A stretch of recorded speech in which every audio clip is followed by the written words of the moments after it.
What's up, guys? All right, I got a little bit of a time limit because I'm cooking dinner here. I got the timer set, but actually, I'm sort of glad that I'm still an essential worker. So that means I still work during the day and still have the responsibilities when I get home. But I'm really kind of glad that when I found this article at lunch today, couldn't jump right in there and do a video because I probably would have acted a fool. But this is one of those things I really want to come at and talk about and read a little bit here. First of all, it's a bleeding cool article. Dan Didio and Joe Quesada on not writing love letters to comics. Apparently, they're on a YouTube channel that I'll read off here in a minute. And it really amazed me that, first of all, I never heard of this channel. And the other thing is that they had Dan Didio and Joe Quesada on there. Dan Didio recently been let go by DC after steering that ship for over a decade and a half, almost closer to 2 decades. And Joe Quesada was the guy that, became editor-in-chief at Marvel around the 2000 century mark there and kind of brought them out of going out of business, out of bankruptcy here. So I was like, that's a big coup for this channel. But as I was reading this, I'm really going to have to go back and watch the entire video with these guys in there, because going by what Bleeding Cool has said here, take it for what it is. And if you come on their site, be careful, because your computer is going to be, if you get on a laptop, it's going to be overwhelmed with advertisements. I couldn't believe what happened when I got on here. Hey, what's going on? So I'm going to jump right in here. I want to have some comments on here. And first of all, this is not an attack on either one of these guys. I'm just taking what their comments are in here and talk about the business from a fan perspective, because I saw a few things that I'm like, I really need to go back and there's a few things I would have got. Hey, what's going on? I really would have played devil advocate with them if they were on my channel, and some of the things they said here, and call out a few things that I was just like, you've got to be kidding. So first of all here, apparently the YouTube video here is called the Drink and Draw YouTube channel. Dan Didio, Joe Quesada joined Dan Panison, Jeff Johnson, Dave Johnson, Ben DiFio to Drink and Draw. The conversation was naturally dominated by Joe and Dan, which to me is good. I mean, these guys probably have a lot to say, right? And they talked a lot about the last time they met socially and the challenges publishing mainstream superhero comic books. It brought up everything from continuity, consistency, and leading the charge. Didio repeatedly praised Marvel Comics for getting things right, how he tried to draw for Marvel when he was a publisher at DC. Now, this is one of the things that Dan Didio has often said. I saw in Wizard interviews back in the day and other places, if I really get into the memory and go through the filing cabinet there and remember things. But he's made he's made no secret that he's a big Marvel fan. And that's one of the things he was trying to do at DC, which I just sort of, went along with things. Is before comics have, the last 10 years of comics, before things really went downhill here. And if you go back and read his DC 52 OMAC that he did with Keith Giffen, that would have been a Marvel book back in the 70s during the Bronze Age, right? But I'm also sort of wondering if now that Dan Didio isn't at DC, if this was like a little rub and a nod there trying to get work at Marvel. If it is, I feel bad for him, because all of a sudden he's going to be on the scene there where his Marvel is dead, gone, and has been gutted and burned and abolished and buried. So it would be interesting to see Didio working at Marvel, since he's a big fan of the same comics we all grew up on. If you're a seasoned collector, see how he feels about it, what's been going on with it. So I want you to remember that he was a Marvel fan back in the day, right? And they're going to talk about regrets. Didio is going to talk about his regrets as a publisher. Joe Quesada shared some of his artwork. People would enjoy that. Quesada is solid as an artist. They both talked about the dangers of letting people who love the specific comic character too much work on them. Quesada that when this happened, they would often not be their best work. Instead, it would be a love letter to a comic book character, a present to their own 10-year-old self, which was fine for a single issue, but not great for a 3-year run. And this is the kind of thing I want to go back and watch the video and get a little bit more context on, right? Because too much change at once has hurt the comics over the last 10 years. DC 52 whatever has been going on, starting with Axel Alonso coming to Marvel, and Joe Quesada kind of starting to throw continuity at Marvel out the window in the early 2000s and stuff. And it might explain a little bit about his mindset about why they started bringing in people who had never read comics and stuff to work on them, which also overall hurt. So maybe there was a plan, some a plan in all that chaos and stuff, right? And he said, which was fine for us. Yeah, where we get there. But it kind of got here, and all of a sudden he brought up Marvels by Kurt Busiek and Alex Ross. He said that's a great example of a love letter that everyone enjoyed, but that it inspired so many other people writing similar themed books, filling the superhero medium with a complete lack of originality for years. And this is the kind of thing that was kind of had me twisting in the wind with this article, because you talk about a lack of originality for years, and you look at the comics over the last 10 years at least, and they keep trying to do the same thing over and over. We haven't had a lot of brand new characters come in, right? We've had Marvel shuffle around the same characters and merge them, and started all the way back when they merged the X-Men with the Avengers and got the Uncanny Avengers. We've got things like the Cosmic Ghost Rider, where you took Ghost Rider and Punisher and spun it into this sci-fi character and things. There's, you got the Red Goblin that popped up. There hasn't been originality. I think they're leaving out the fact, and the thing is that Quesada was in the indie market during the 90s, man. They're bound to know that people want to keep their ideas, or Marvel's trying to get out of having royalties or something. I always feel like there's something else going on there, business-wise. The creators and publishers have to remember that the audience refreshes itself, and you have to keep creating for new audiences. Now, this was the thing that got me, right? Now, you're going to have to look up a little bit of Greek mythology here, right? And this is right here in this next comment. This is the part where I felt like I could have just exploded at the moment, had a little bit of an emotional moment there reading this. Thanks to Clash of the Titans when I was 8 years old, and D&D back in the day, and having a library and stuff between 81 to about the birth of my son in 98. I was hardcore into a little bit of Greek mythology there. I had some books. I was just into it. And I'm not saying I could have sat down and wrote a thesis paper, but if we sit down and had a conversation, I could hang, we'll put it that way. But I couldn't believe they brought up this reference. I was both impressed and then shook my head how they took it. He goes, that is like Sisyphus, Sisyphus, Sisyphus. If I'm saying it wrong, it's because I learned it when I was reading. You roll a book up the hill and it rolls back down again. What he's referencing is a rock. Sisyphus was a king, if I remember right, who was condemned to Hades. And this whole thing is that he would continuously, for eternity, keep taking this rock up a hill just to have it roll back on him, and he wouldn't quit. It would go on for eternity. And the whole point of that Greek story, I mean, Wikipedia, it's a great little story, but in truth, it was about not letting your failures take over your life, and accepting things that were failures in your life, and to not do the same thing over and over. And that's why when I saw this come up here, I was like, are you kidding me?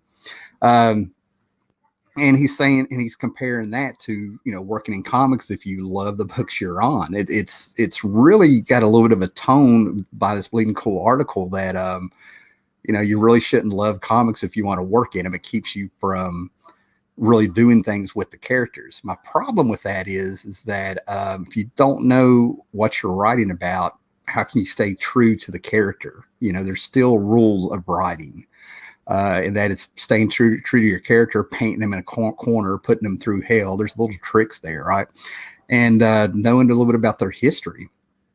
And they're talking about this, you got a new wave of an audience coming in. Well, I don't think that's right here in the last couple of years, that's how they're looking at it. The marketing that I know about that's just kind of obvious to bring up, I'm going to go with Coke and Coca-Cola and McDonald's. McDonald's wants to get you as a customer when you're a kid with a Happy Meal. You grow up with McDonald's, you move on to the Big Macs, and you have them for lunch, and they're always there. They get you when you're a kid. That's why they put so much sugar in their food. And then you have Coca-Cola, where I remember a couple of years ago, I was seeing a documentary with somebody who was a CEO at Coca-Cola and admitted that they had been getting lazy with their advertising and stuff, right? And what Coca-Cola does, and they admitted in this documentary, is that they'll take their brand, their Coca-Cola, and they'll merge it with memories that you'll have with a kid. That's why you can get online and just put in Coca-Cola and Santa Claus. You'll see all the advertisements they had with Santa Claus and stuff like that, with Christmas and stuff. That's just an example. The way they're talking here is that they act like the audience is getting older, and either we're getting rid of them or they're leaving on their own. And I don't know where they're coming up with this. It was during the 60s that college kids started reading the comic books, and they hung on. They were writing letters in the letter pages. They were telling them how long they've been collected. And the comic books sort of grew up with them through the Bronze Age and the 80s and stuff, right? And they know we're out here. They go to the cons. They get the letters. They get the feedback. They've seen all the YouTube channels. And they're acting like there's this whole new audience that they're trying to write for. And they're not there. It's the same argument if you've been watching any comic books on YouTube. Over the last years, the invisible audience isn't there. The people that communicate with them on Twitter don't buy the books. You know, they're like, oh, thanks, and then it fails. The other thing with Sisyphus here is that they talk about not doing the same thing over and over. Yet you have Dan Didio he tries to keep bringing back the DC-52, even with 5G and changing things and killing Dick Grayson after he's had like a decade and a half of people telling him why he shouldn't do this and shouldn't do that. And he gets mad at a con a couple months ago before he was fired about people buying the reprints, the dollar books, and the facsimile editions of older books like Neil Adams on Batman with the first appearance of Ra's al Ghul and stuff, right? And it was driving him nuts. But they keep doing the same thing over and over. And the biggest failures in the comic book business with the audience, besides how creators have been treating people online where they made their own monsters and stuff, is how they keep going back trying to do things over and over that didn't work. If you wanted an example, how many Captain Marvel books, how many volumes of Captain Marvel had a #1 over the last couple of years where they're trying to make her their figurehead, and the book's got like 12 #1s now or something? That's an example. They're using Sisyphus. So, that's what's blowing my mind here. I'm like, go back and read the Greek tale, okay? Learn a lesson there. Let me see if anybody's in the comments here, and I'll continue here. Hey, Toki Deathhammer's here. Yeah, we got a few people here. There's some people watching. That's cool. All right. So we go on down here. And like I said, they need to go back and read that Greek tale that they brought up. If I had been the person running this show, and if it's an interview style, I would have backed up there, and I would have tactfully come in there and play devil's advocate with that tale, with what they've done. Okay. Dan Didio on the exception becoming the rule. Dan Didio talked about the dangers of letting the exception become the rule. That the classic Marvel issue, The Boy Who Collected Spider-Man, was great, but then every comic started becoming it. Didio is also critical when a creator gives the reason they want to work on a character as an opportunity to fix them. Didio believes that this is the only reason you're doing it, then you are wrong. See, I got something to say there. That creators and publishers should be looking forwards, not back. An opportunity to fix the characters. So we're in an era of comics where you had a bunch of writers, at least come into Marvel. Didio's talking DC, but Quesada's in there. So you had a bunch of characters, a bunch of writers come in. You had, we'll call them what they are, the milkshake crew, people who are working on the cheap, just happy to be, I guess, working at Marvel and getting in there. And instead of coming up with new ideas like he's trying to talk about, they ended up making these characters who have been around for decades, mouthpieces for their politics that nobody really wants to read anyway. You got a tiny, small audience who doesn't mind it, but they're like-minded people. The stories aren't balanced. They're very biased one side. You don't get an even story. So that's I don't think that's right either there.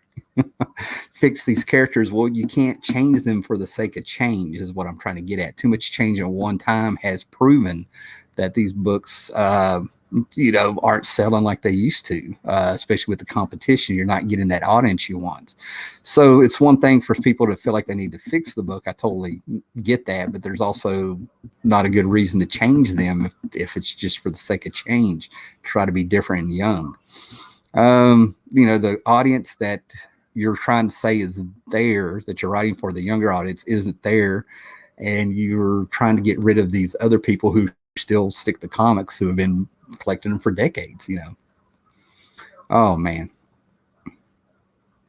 And as far as the looking forwards and not back, I totally agree with that. I get that. There's an illusion in the Marvel books of the 80s where the characters actually stayed the same, even though the stories were getting better and more complicated and stuff. They were paced out. So, I could go back and forth to that a little bit. But you also cannot forget where these characters came from. I mean, a lot of people are coming on these books, and it's a snake eating its own tail. You're talking about people really shouldn't be in love with these characters because they don't serve a story, yet you bring on people who don't know anything about these characters, and that's your excuse. We're moving forward, not back. You got to know where the characters came from, what they've been through. You have to know a little bit of continuity to stay true to the character, and that's what they haven't been doing. They've been focused on Spider-Man not being married. You can't smoke in the books, but you can make deals with the devil, going back to one, that horrendous Joe Quesada story there of Spider-Man. Okay, what do we got here? I'm getting more and more comic book history going in my head as I go through here, so we need to move on. Okay, you always have to try and create new ideas. You'll never bat 1,000 or even 500, but there's where future success will come, often surprisingly so. See, I disagree with that. A lot of what they've been doing is they've got their 3 strikes, if you want to talk baseball. They got their 3 strikes going on, and they keep trying to swing that bat the same way over and over and over. They're not going anywhere. Again, I go back to the Miss Marvel book. Keeps getting canceled, and they keep bringing it back. Joe Quesada points out that the most loved comics are ones that change the status quo, mentioning Frank Miller's Dark Knight and Born Again. Didio added the problem is that everyone wants to change but stay the same. Now, for going that way with it, I completely agree with him, because all of a sudden everybody with Watchmen and Dark Knight both, everybody wanted their heroes to have feet of clay and be real and gritty and grimy, and they did terrible things to the character.